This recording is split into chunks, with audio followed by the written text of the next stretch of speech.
the Vice President is ready to face the accusers before the Senate. Yun po, sigurado tayo doon, Attorney. Say that again? Nawawala kayo. Ano yan uli? Nakahanda po si Vice President na harapin yung mga akusasyon pag dinala na sa Senate.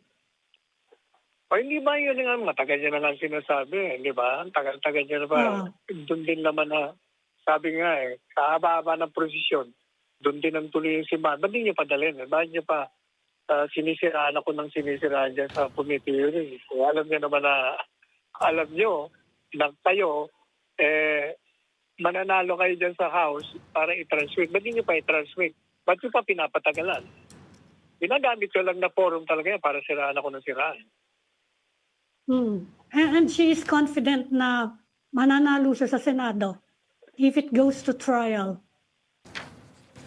On the basis of the complaint, walang kaso sa kanya. Like yung sasabihin mong may grave threat.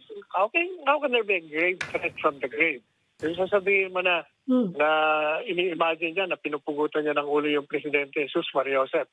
You know, you can imagine the worst of crimes, but that is not a crime. It's not even a crime. How can it be an impeachable offense?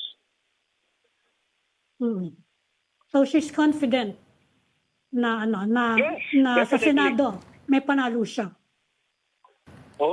Sa tingin ko, gaya ng sinabi ko, it's a numbers game. Kahit wala kang ebidensya, gaya ng ginawa nila kay Corona, in-impeach nila. Kasi it's a numbers game. But sa tingin ko, sa mga senador, 16 ang kailangan mo ng boto, hindi nila makukuha yun. 4 lang ang siguradong boto makukuha nila. At the most, baka 6. Okay.